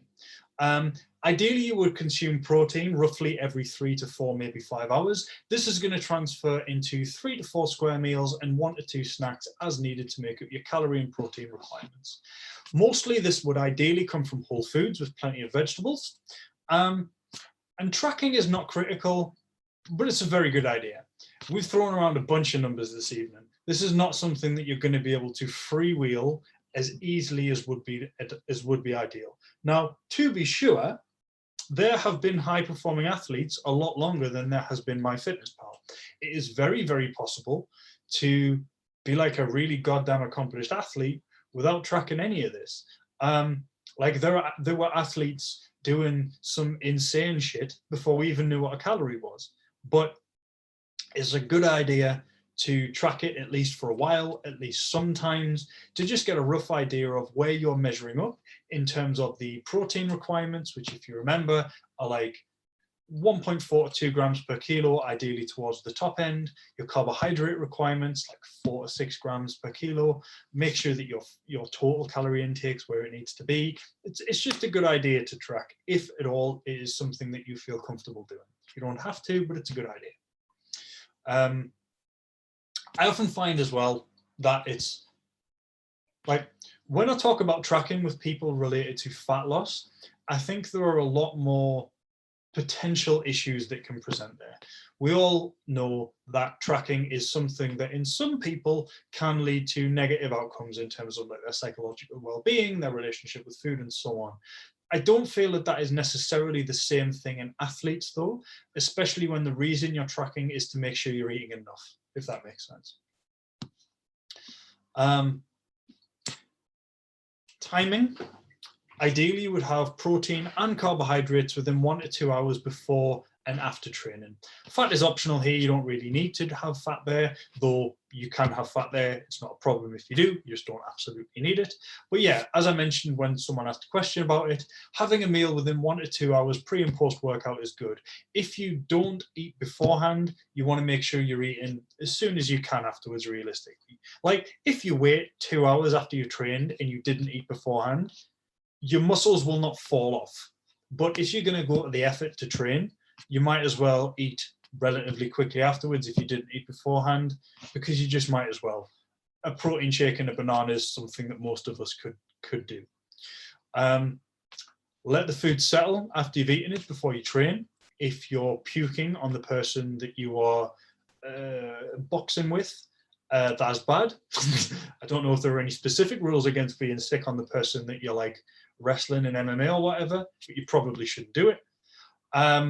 Timing, however, does become important for long duration or multi-day events. If you're training for like a long time, that's when carbohydrates during the performance exertion is a really good idea. And if you're having multi-event days, so you're doing, we'll use a CrossFit throwdown, so you're doing like a WOD and then you've got like 45 minutes, and then another one, and you might have 5 WODs in the day. At that point, having fast-acting carbohydrates and protein immediately after the workout is really important, because you want to restore as much as possible to be ready to do it again, basically. You don't want to be going into the 2nd, 3rd, 4th, 5th WOD or event or whatever it is that you're doing on the day. You don't want to be going into that under-fueled unnecessarily. So trying to get rapid, so this is going to be liquid, it's going to be high sugar, it's going to be like whey protein, which is fast absorbing.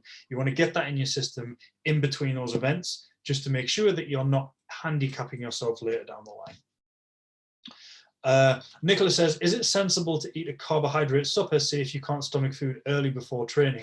That's a fantastic question, and I would say absolutely. It makes absolute sense if you train fasted in the morning to make sure that you're eating at least some carbohydrates in the evening.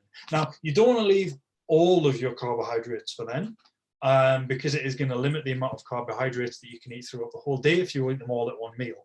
And I haven't seen, and the other thing you need to bear in mind is that glycogen storage is something that happens over a prolonged period of time, and if you pulse carbohydrate throughout the day, you're more likely to be able to store it in glycogen a bit more effectively. If I remember correctly, if you don't do that, you increase carbohydrate oxidation during the day and you limit the amount of glycogen that gets stored. And so yeah, you want to make sure you're spreading your carbs out. But yeah, if you're going to train in the morning, it's a good idea, have like at least sort of 25% of your carbohydrates in the last couple hours of your day to make sure that they're there, they're ready, your blood glucose is where you want it to be before you go to the gym. Bear in mind, when you're sleeping, your body's still doing stuff, like your brain's still active when you're asleep, and that requires fuel. Fuel that is for your brain and for a lot of your body is going to be carbohydrate. And where that comes from is your blood. To maintain blood glucose, your blood uses liver glycogen specifically. It doesn't really use muscle glycogen. So what this means functionally is that overnight your liver glycogen gets depleted. And depleted liver glycogen leads to reduced blood glucose. Reduced blood glucose can lead to impaired exercise performance. And so if you eat carbohydrates prior to going to bed, especially something that's got a bit of fructose in it, which gets biased towards topping up liver glycogen, that wouldn't be a bad idea. So what I'm basically saying is eat some sugary cereal before bed, it's good. And so final consideration, the top of the pyramid, let's talk supplements. We've been going for nearly an hour and 45 minutes. So I am going to finish this before we hit the 1 hour 45 minute mark. But supplements, are they worth your time? Well, the first thing you need to ask yourself is like, does this supplement work for the thing that I need it to do? Look for strong human evidence there. It's all well and good looking at studies in like rats and stuff. But human evidence is good. That's why I really like examine.com, because examine.com, which is an impartial research aggregation website, looks at only human evidence. So it's a really good research. Go look at Examine. They'll not have specific supplements. Like if you're using a product called, I don't know, Megapump 8000, it'll not have that on, but it'll have all of the ingredients in Megapump 8000 and you can check those out. You also need to contextualize the benefits. Now, there are 2 ways that you can look at the benefits of supplementation, and while they are almost opposing, they're not mutually exclusive. So the benefit that you will get from taking a legal supplement is relatively small, but also it is free gains. It's free progress. And so, in my opinion, using evidence-based sports supplements, if you're someone that really cares about your results, it just makes sense. So the most effective supplements that you could potentially look at, so what I mean by all of that is, it's not like if you take creatine for a month, you're going to add 100 kilos to your bench press. It's not like if you take beta-alanine, you're going to be able to run like 400 meters in 30 seconds. It's not going to work like that, but it is going to make you a bit better. And the evidence suggests, the evidence is really robust, that it will make you better. And if you can be better without any extra effort, like, justifies it for me. So the most effective supplements you're going to look at as an athlete are like general health stuff. So general health stuff, I mean like omega-3 fatty acid supplementation.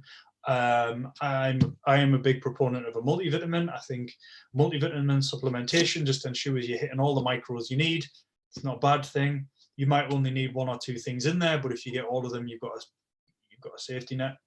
So like that kind of stuff. So primarily multivitamins and a fish oil, maybe vitamin D separately if it's not something there's a lot of in your multivitamin. Then you can look at creatine monohydrate. Creatine monohydrate has been demonstrated time and again to increase hypertrophy, to increase strength, and to increase power. All good things. Creatine monohydrate is probably the most well-researched sports supplement, and it just works. We don't have time to go into why it works today. It just works, trust me. Beta-alanine is another particularly useful sports supplement for people who are interested in buffering the acid that we spoke about. So what we spoke about earlier was that when you train anaerobically, you build up a bunch of hydrogen ions, and they decrease the pH of your blood or increase acidity, and that needs to be buffered by the endogenous bicarbonate that your body produces. And that's why I argued you need to eat fruits and vegetables. Well, another way that your body buffers those hydrogen ions is through something called carnosine, and carnosine can be increased by supplementing with beta-alanine. So supplementing with beta-alanine helps you hold off the burn when you're training anaerobically. It's something that seems to be very useful for improving sports performance in people who train for more than a minute at a time continuously with high intensity. So it's not going to be useful if you do Olympic lifting. It's not going to be useful if you play golf, you need a big golf swing. But if you sprint, if you do bodybuilding with high rep sets, if you do strongman, if you do basically any endurance sport that involves like overtaking or anything like that, beta-alanine's got to be useful for you. Caffeine is a fantastic sports supplement. 3 to 6 milligrams per kilo is the most well-researched dosage range, though that is quite high. You can also benefit, at least psychologically, from a lower dose than this. That would ideally be taken about half an hour before you train, because it takes a little while to get into your blood, so don't take your pre-workout on the way into the gym. But caffeine is a really useful thing to supplement with. Of course, this then needs to be balanced against the effect that it might have on your sleep. So if you train late in the day, the improvements you get in performance may no longer outweigh the negative effects that you get to your sleep, but the effect of caffeine on sleep differs individual to individual. Your mileage may vary. Have a play around with it and see how you get on. It's also not the case that, well, caffeine also, it has rapid diminishing returns. So if this axis is performance and this axis is the amount of caffeine that you take, the pattern goes like this. It goes up and up and up and up and up, and then it goes boom. Like more caffeine is better until it's not better anymore. And how much caffeine is going to be useful for you is something that, once again, you'll need to play around with. I would recommend starting with 3 milligrams per kilo and see how you get on from there. And finally, carbohydrate and electrolyte products are going to be really useful for anyone who's doing anything that requires like carbohydrate supplementation during the session. Carbohydrate supplementation is something you're going to want to start after about an hour of training. Electrolyte products are really useful for maintaining hydration if you're like a really sweaty person like I am, or if you train in the heat or anything like that, but you're not training for more than an hour. Electrolyte products can help you stay a little bit better hydrated if you train under an hour. Over an hour, you might want to include some carbohydrate in there. If you resistance train, so you probably will never need carbohydrate, I would just look at electrolyte products. Fortunately, these usually come formulated, so you don't need to look at like dosages. You just add the dosage to the amount of water they tell you, and you get the concentration right, which is always nice. It would be remiss of me not to mention that products including these things and a couple more are available from the BTN Academy sister company, Awesome Supplements. This is not a sales pitch though, so I'll leave that there. But if you want high quality versions of this, do check out Awesome Supplements. Their products are really good. Any other business? So I've got a quick question here from Louisa, and then we'll cover the final slide, and then I will let you get on with your lives.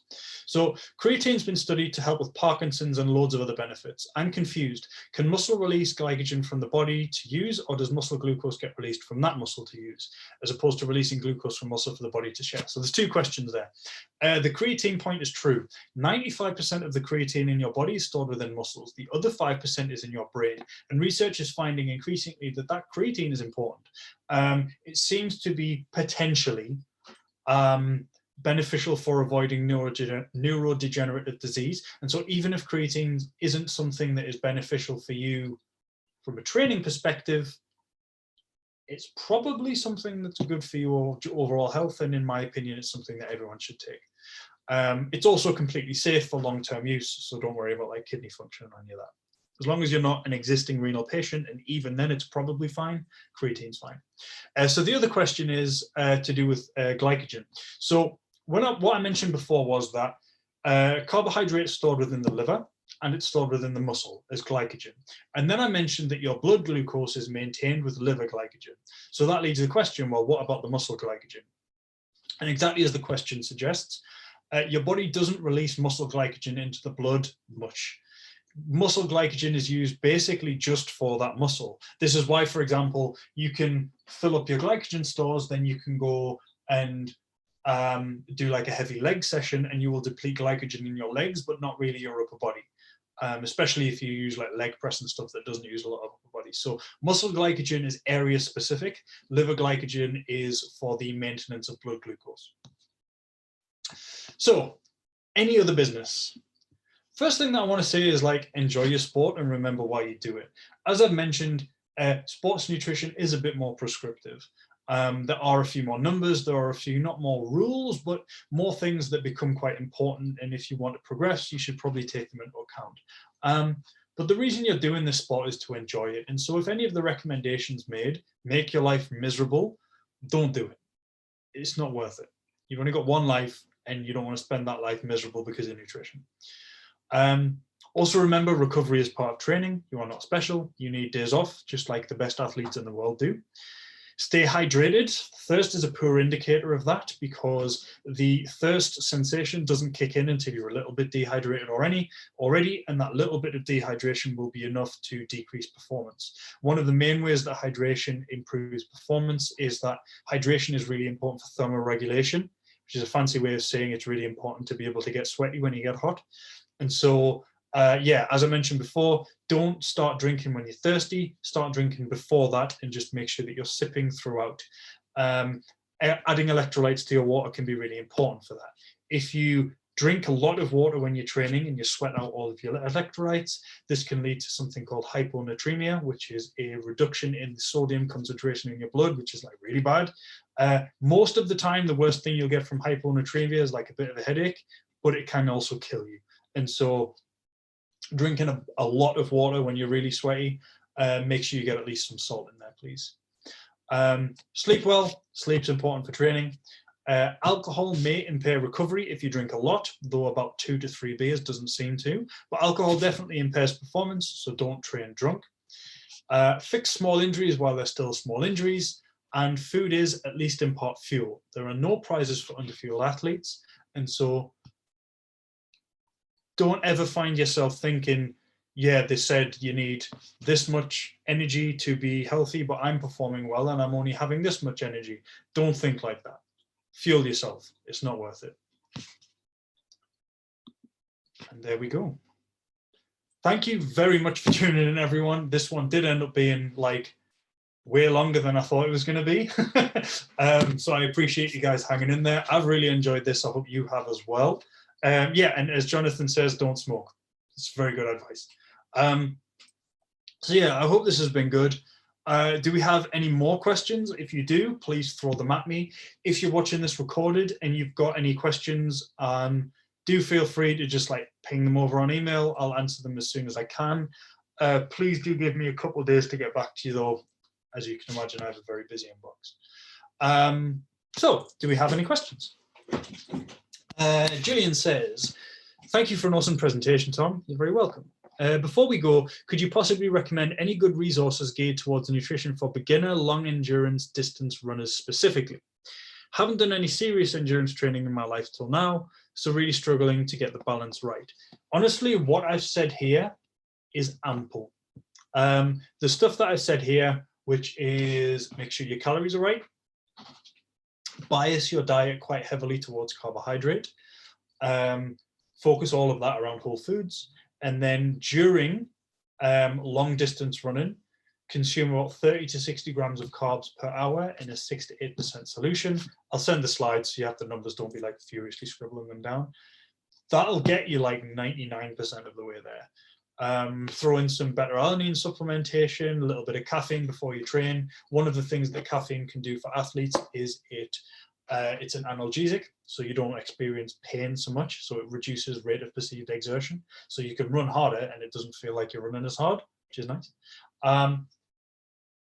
But I mean, there are all sorts of books you can read. What's the ISSN one that I've got? I can't remember. Yeah, the issue is most of the nutrition book recommendations that I'll give you are textbooks, and textbooks are expensive. Hold on. That's the one. So the textbook I tend to recommend is one called Practical Sports Nutrition by Louise Burke. Burke with an E. An E at the end. It's not like at the start or anything. Yeah, Practical Sports Nutrition by Louise Burke. I've just had a look there. You can find used copies for like 20 quid if you want to have a look at those. Though, as I've said, from like a practical perspective, what I've said now is like the bulk of it.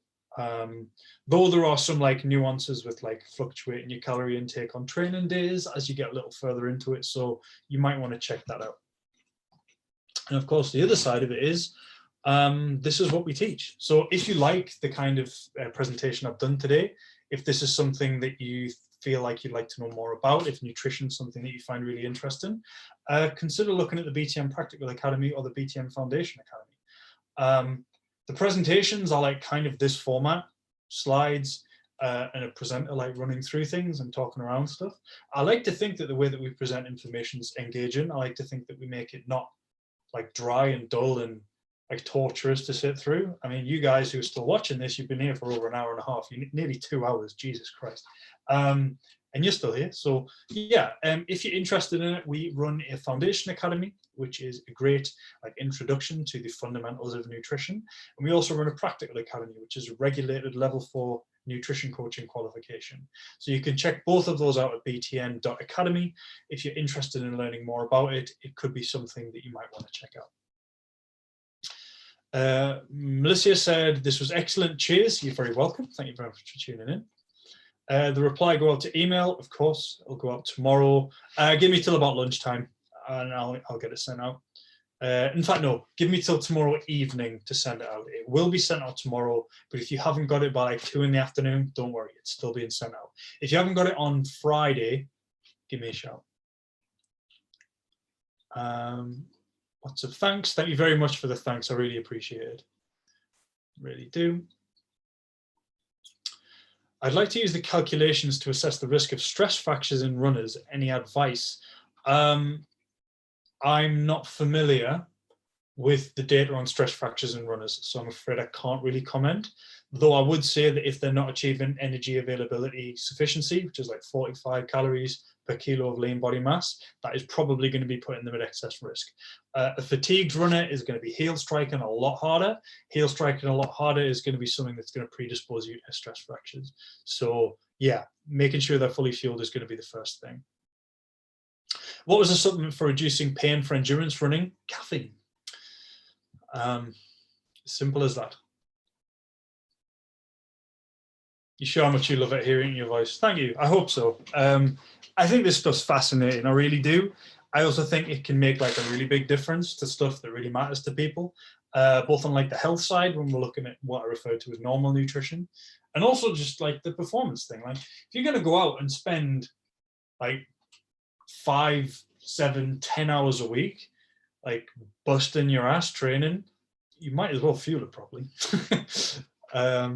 Both academies are awesome, highly recommended. Thanks, Ben, I really appreciate that. Spencer says, any tips on cutting and bulking? Loads, but that is beyond the scope of this talk, my man. Feel free to tune into any of the other presentations, or check out the stuff that we put out on the BTN Academy Instagram, that's at BTN Academy, or check out the blogs at btn.academy, where you can learn a bit more about that. We also have a free 5-day course on the website. So if you head to btn.academy, look around there, you'll find a free 5-day course in nutrition that might be something that you want to check out. Thanks, Tom. Broadening my knowledge and reinforcing what I know, but also giving me a reminder to remember performance is more important than aesthetics. It absolutely is. It just is. Brilliant. And just in time for Love Island. Exactly. I don't watch that because I don't watch that. But if you do, I hope you go and enjoy it. Right. Thank you very much for tuning in, everyone. If you're still typing a question, please just copy, paste it into an email and send it over, because I won't answer any more. I hope you all have a fantastic evening. Thank you very much once again for tuning in, and I'm sure I'll speak to you soon. Cheers.